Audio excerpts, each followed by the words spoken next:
이사야서 59장의 말씀은 우리가 아주 익히 잘 아는 말씀입니다. 하나님께서 우리를 도와주시려고 하시는데, 다시 말해서 우리에게 도움이 필요한데 때로는 하나님께서 우리를 안 도와주시는데 하나님의 능력이 좀 부족하신 게 아닐까 하는 의심을 갖게 하는 상황에서 우리가 도움을 받지 못하는 이유가 뭔지를 명확하게 밝혀줍니다.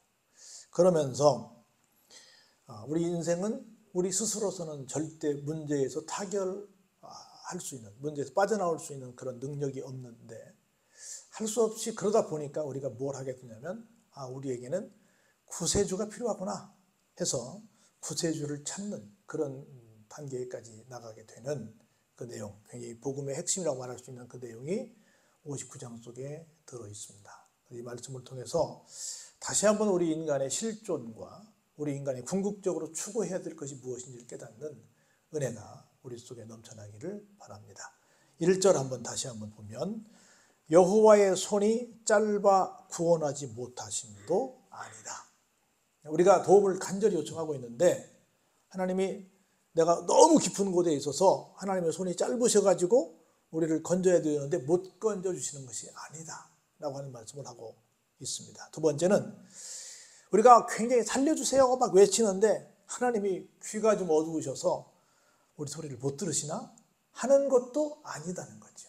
다시 말해서 하나님은 우리를 건지시기에 충분한 손을 가지고 계시고 우리의 소리를 들으시되, 우리 복음성에 그런 것도 있죠. 나의 작은 무엇에도 신음에도 응답하실 정도이기 때문에 굳이 외치지 않아도 얼마든지 우리 소리를 들으실 수 있는 분이신데, 우리가 외쳐 불러도 하나님이 안 들으실 때 혹시 하나님의 귀가 좀 고장나신 건 아닐까라고 생각을 하는데 그렇지 않다라는 얘기를 2절부터 우리에게 합니다.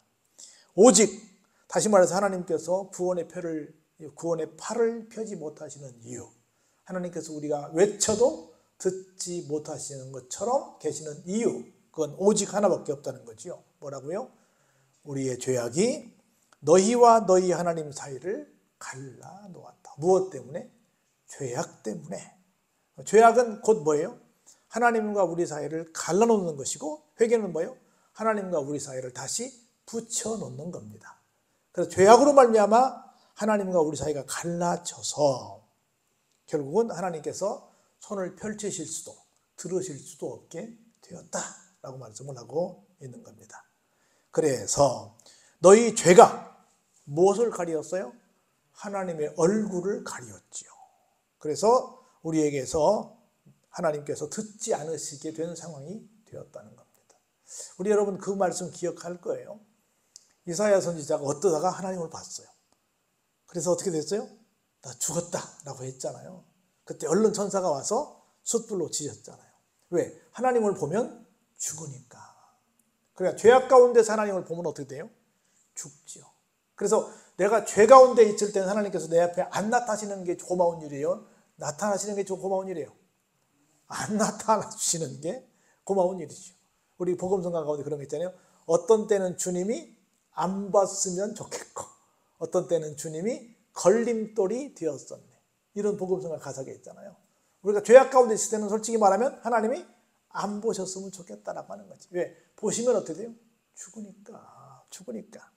그러면서 구체적으로 어떤 이유 때문에 하나님께서 손도 펴지 못하시고 또 못 들으시는 것처럼 그렇게 계실까를 이렇게 말합니다. 왜냐하면 이는 it is because에 왜냐하면의 뜻이에요. 너희 손이 어디에? 피에. 너희 손가락이 죄악에 털어버졌으며 너희 입술은 무엇을 말하고? 거짓을 말하고 너희 혀는 항상 뭘 말해요? 악독을 말하는 거예요. 악독은 뭐예요? 다른 사람을 죽이는 말이지. 내가 하루 종일 하는 내 말 가운데 내 말이 정말 다른 사람을 세워주는, 칭찬하는, 격려하는, 지지하는, 그 사람을 위하는 말인지 아니면 그 말 한마디 한마디가 다른 사람들을 아주 어렵게 하는, 힘들게 하는, 심지어 죽이게 하는 그런 말은 하고 있지 않나 하는 생각을 해봅니다. 공의대로 소송하는 자도 없고 진실하게 판결하는 자도 없으며 허망한 것을 의뢰하며 거짓을 말하며 악행을 잉태하여 죄악을 낳는 상태가 됐다는 겁니다. 소송, 공의대로 소송하는 자. 소송은 내가 억울할 때 하잖아요. 근데 내가 안 억울한데도 막 소송을 해. 일단 한번 해보는 거야. 그래가지고 가서 막 이렇게 우리나라 중에 법 중에 제일 무서운 법이 무슨 법이라 그래요? 떼법이라 그래. 일단 한번 떼를 써보는 거야. 그러면 뭐 조금 나한테 뭐가 온다고 생각을 하는 거야. 그리고 무슨 뭐 교통사고가 나거나 무슨 일이 생기면 우리 뭐부터 해요? 막 고함부터 쳐. 내가 잘못했으면 잘못했다고 해야 되는데 우리 주의사항 그런 거 있잖아요. 내가 혹시 교통사고가 나면 절대 뭐라고 말하지 마라? 미안하다고 말하지 마라. 그러면 내가 다 책임진다는 거야. 일단 어찌됐든 간에 미안하다고 말하고 아이고 지금 이렇게 됐습니다 하고 서로 잘 풀어야 되는데 무조건 뭐하고 봐요? 우기고 봐. 무조건 패를 써놓고 봐. 그리고 나중에 법에서 아니라 그러면 그때가 살 수 없이 그래요 하고도 져주는 척해. 뭐가 앞서지 않아요? 공의가 앞서지 않아. 공의가 없는데 막 소송한다는 건 뭐예요? 따진다는 거지. 내가 옳지 않아. 양심은 내가 옳지 않아. 나는 그 미란다 법칙에 그게 굉장히 나는 마음에 들지 않아. 당신은 뭐 묵비권을 행사할 수 있으면 그런 게 어딨어. 죄를 졌으면 옛날 어른들은 옛날 그 법정에서 뭐라 그랬어요? 죄인은 이실 짓고 와라 그랬잖아. 이실 짓고 와라 그러는데 죄인한테 말하지 말래. 이게 뭐야? 그리고 죄인은 뭐라고 말해? 나하고 말하지 말고 변호사하고 말을 해. 뭐야? 지가 잘못한 거 말하면 될 거 아니야. 근데 왜 말을 못하게? 그게 무슨 법칙이야? 그게 무슨 인권이야? 인권이 이상하게 내가 볼 때는 피해자보다는 가해자 쪽에 가 있는 것 같아. 이건 잘못된 인권이라는 거죠. 말을 하게 해서 벌 받게 해야지. 무조건 따지면 돼요. 내가 잘못했으면 잘못했다고 말을 해야지. 그런데 공의롭지 않은데 막 따져. 그리고 진실하게 판결하지도 않아. 무엇 보고 판결해요? 막 돈 가지고 판결해. 얼마나 웃기는 줄 아세요? 검사가 어떤 사건을 막 벌을 주려고 했어요. 그래서 벌을 주는 어떤 그 누구나 이제 판사가 있고 검사가 있고 변호사가 있잖아요. 근데 검사가 어떤 사건을 가지고 이 사람 죄인이에요. 이 사람 벌 줘야 돼요. 벌 주세요 하고 막 판사한테 막 요청을 했어. 구형 몇 년 동안 살게 해주세요 하는 그 형을 구하는 거야. 그러다가 이 사람이 재판이 다 끝나기 전에 어떻게 됐어요? 검사 옷을 벗었어. 그럼 뭐가 돼요? 변호사가 돼. 그래가지고 똑같은 사건을 이 사람이 변호해. 그래가지고는 이 사람 벌 주면 안 돼요 그래. 이런 일들이 막 있어. 안 웃겨요? 얼마나 웃겨요. 자기가 검사로 있을 때는 벌 줘야 돼요. 그래 놓고는 변호사에 가서는 벌 주면 안 돼요. 이게 뭐냐고 이게. 이게 뭐가 없어요? 진실한 판결이 없는 거예요. 얼마나 웃겨요. 그리고 허망한 것을 의뢰하고 거짓을 말하고 악행을 잉태하여 항상 뭐예요? 죄악을 낳아요. 우리가 죄가 장성한 즉 뭐가 돼요? 사망을 낳죠. 그리고 뭘 품어요? 독사의 알을 품어요. 얼마나 무서워요. 얼마나 무서워요. 그리고 뭘 짜요? 거미줄을 짜. 거미줄을 왜 짜는 좀 이따 나와요. 그 알을 먹는 자는 죽을 것이요 그 알이 밟힌 즉 터져서 독사가 나올 것이다. 그러니까 막 이 독을 품고 있는 사람은 사람들을 어떻게 한다? 죽게 하는 거예요. 혹시 우리 그런 말 하잖아요. 장난으로 던진 돌에 누구는 맞아 죽어요? 개구리는 맞아 죽는 거야. 내가 그냥 한마디 했어. 그냥 뭐 남들이 말하는 걸 나는 내가 만들어낸 지어낸 말도 아니고 남들이 말해서 그냥 한마디 했는데 누군가는 그 말 때문에 밤잠을 못 자고 누군가는 그 말 때문에 좀 미안하지만 극단적인 선택을 하기도 이렇게 된단 말이에요. 나도 모르는 새에 내가 뭐가 됐어요? 독사가 된 거야. 나도 모르는 새에 누군가를 죽이는 독을 가진 사람이 된 거야. 나는 그냥 지나가는 말로 남들이 그러길래 한마디 보탰는데요. 아니 그건 한마디 보탠 게 아니야. 그건 내가 가볍게 하는 말이 가벼운 말이 아닐 수도 있다는 거예요. 볼까요? 그 짠 것으로는 뭘로 짰어요? 거미줄을 짜서 짠 것으로는 무엇을? 이룰 수 없어. 무엇을 이룰 수 없어요? 옷을. 어떤 옷을?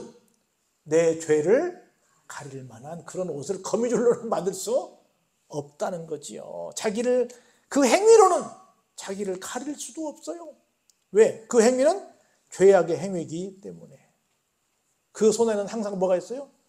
포악한 행동이 있어요. 지금 얼마나 무서워요. 막 데이트 폭력. 난 늘 말하지만 데이트 뒤에 폭력이란 말이 이게 서로 맞아요? 말이 안 맞잖아요. 어떻게 데이트 폭력이 있을 수 있어요? 막 존속살인, 어떻게 막 가족 간에 죽여요. 어떻게 막 아기를 낳아놓고 막 쓰레기통에 버려요.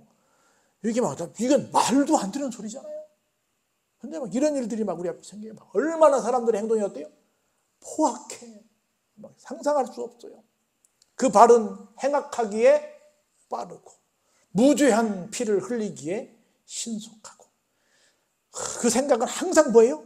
악하고 그래서 황폐와 파멸이 그 길에 있더라는 거예요.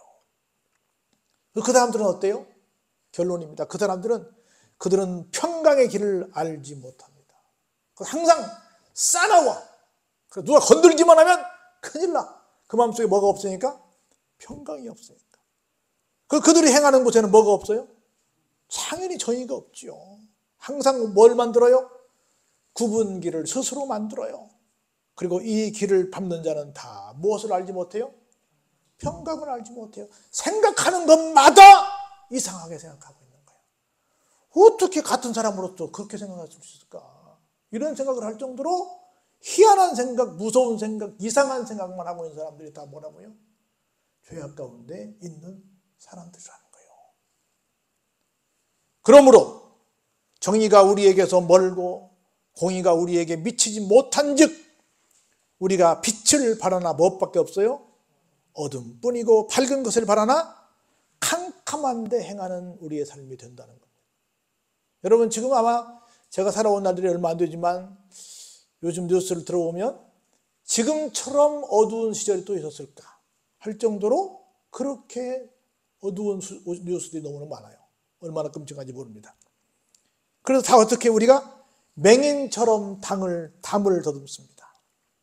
눈 없는 자같이 두루 더듬으며 낮에도 언제처럼 해가 지는 황혼때같이 넘어지니 우리는 강장한 자 중에서도 어때요? 어두운 데 처하여 죽은 자라고 그랬죠? 죽은 자 같은지라. 그래서 보세요. 11절에 우리가 곰같이 부르짖습니다. 막 울부짖어요. 비둘기같이 막 슬피 울어요. 그러나 또 정의를 바라나 없고 구원을 바라나 우리에게서 어때요? 멀어요. 아무리 우리 여러분들 아마 곰 우는 소리는 잘 못 들어봤을 거예요. TV에는. 근데 이 비둘기 소리 많이 들었잖아요. 구구구구구구 막 그러잖아요. 계속 울어요. 아무리 그렇게 부르짖고 울어도 그러면서 정의를 바라고 구원을 바라지만 정의와 구원은 어때요? 우리에게서 점점 더 멀어져 가는 거예요. 점점 더 멀어져 가는 겁니다.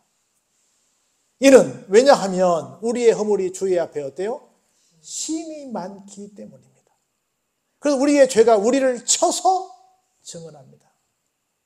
이는 우리의 허물이 우리와 함께 있기 때문입니다. 우리의 죄악을 우리가 압니다.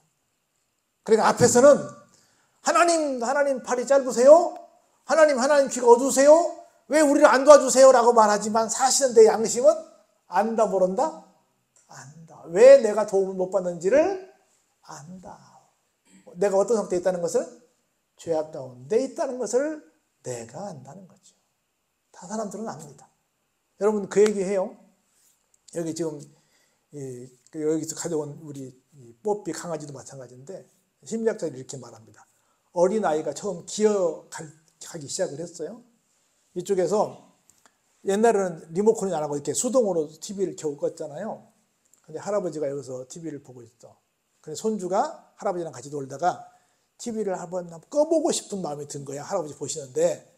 근데 막 가서 딱 TV를 끄는 손주는 없대. 가다가 적어도 한 번은 서서 본대. 이대로 가도 되나? 안 되나? 그때 할아버지가 아이고 이뻐! 그러면 꺼버리면 그때부터는 이게 잡을 수가 없다는 거야. 아무리 이뻐도 안 돼! 라고 스톱 해줘야지. 스톱 안 해주면 그 다음부터는 그것 하나로 끝나는 게 아니야. 이제 막 아무거나 자기 마음대로 하는 거야. 처음부터 막까지 안 하는 거야. 한 번은 쳐다본다는 거야. 무엇을 할 때 한 번은 애들이 뭘 본다? 눈치를 본다는 거야. 근데 그때 딱 잡아줘야만 된다는 거야. 이따가 전문가 우리 물어봐요. 전문가 뒤에 전문가가 와 있으니까 한 번은 물어본다는 거야. 뭐요? 자기도 이게 잘못된다는 걸 정확히는 모르지. 이게 잘하는 짓이 잘못하는지 아직은 잘 모르지만 조금 자기도 뭔가 안다는 거라. 느낌이 있다는 거라. 그런 어린아이, 기어다니는 아이도 있는데 하물며 어른이 알겠어요? 모르겠어요? 알지. 당연히 알지. 이게 왜 안 되는지를 알지. 그걸 한다는 거예요. 어떻게 했다고요? 우리가 여호와를 배반하고 속였으며 우리 하나님을 따르는 데에서 돌이켜 포학과 폐역을 바라며 거짓말을 마음에 어땠어요? 잉태했어요. 여러분, 거짓말이 얼마나 무서운 줄 아세요? 처음에는 내가 거짓말을 합니다. 그런데 거짓말을 계속 하잖아요. 일정한 시간이 흐르면 내가 거짓말한다고 생각하잖아. 그게 어느 순간 나에게 사실로 돼 있어. 처음에는 내가 거짓말하는 줄 알아. 자기도 알아. 근데 한참 하다 보면 이게 진짜로 한다니까. 뭘 나와요? 거짓말을 마음에서 계속 잉태하는 거야. 그리고 한 번 거짓말하면 한 번 거짓말하고 끝나요? 아니요. 2번, 그걸 거듭구해서 3번, 4번 막 커져야만 됩니다. 처음에 아이고 잘못했습니다. 내가 좀 잘못 알았습니다라고 하면 끝나는데 그걸 안 하면 이게 계속 거짓말을 뭐 해요? 잉태합니다. 끊임없이 기가 막힌 말이에요. 거짓말을 잉태하여 나오니 정의가 뒤로 물리침이 되고 공의가 멀리 섰으며 성실이 거리에 엎드러지고 정직이 나타나지 못하는도다. 정직, 성실은 없어져 버리는 거예요. 그런 거로 성실이 없어짐으로 악을 떠나는 자가 뭘 당해요? 탈취를 당해요. 자기가 다 거짓말하고 막 성실하지 않고 이게 해서 머리를 굴려서 뭔가 자기가 얻을 것 같은데 사실은 어때요? 다 잃어버리는 거예요. 이번에 그 얘기 나왔죠. 난 그것 때문에 마음이 아팠는데 로또 1등에 당첨된 사람이 세금을 안 냈어. 그래서 1등을 당첨하면 돈을 받으니까 세금을 내잖아요. 그걸 세금 안 내려고 다 막 돈을 막 여기저기 분산하다가 들켰어. 그래가지고 그 뉴스가 나오니까 막 그 리플에 막 뭐라고 달렸냐면 하늘은 없다. 저런 사람이 어떻게 1등 될 수 있냐. 막 그렇게 나온 거야. 신은 없다. 자기는 평상시에 신도 안 믿으면서 신도 하나님도 안 믿으면서 하나님 없다고 막 나한테 얘기한 거야. 그러니까 결국은 그 사람 오면 다 이것저것 해가지고 다 뺏겠다고 세금으로 뺏어가겠다고 막 지금 정부에서 말을 했어요. 그것처럼 자기는 자기가 속여서 막 얻는 것처럼 보이지만 사실은 뭘 당해요? 자기 것을 탈취를 당한다는 거라. 우리는 하나님 계시다 안 계시다? 계시다. 공의로우신 하나님이 계시기 때문에 이 사람이 뺏기는 것이 맞다 그 말이야. 할렐루야? 세상 사람들은 안 그렇다고 반대라고 말하지만 우리는 그렇지 않다. 왜? 하나님 말씀이 그렇게 했으니까.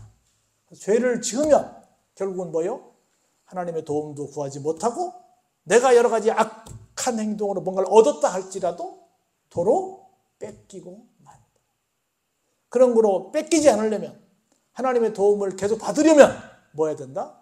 빨리 죄악을 멀리하는 삶을 살아야 한다. 할렐루야? 그거예요 지금 얘기. 그렇지 않으면 내 삶이 정말 피폐해진다. 내 삶을 정말 멋지게 행복하게 정말 평안과 평강이 내 삶의 자리를 지키게 하려고 한다면 뭘 멀리하자? 죄악을 멀리하자. 그런 삶을 통해서 여러분들의 삶이 늘 평강으로 가득 찬 삶이 되시기를 주의 이름으로 축원합니다.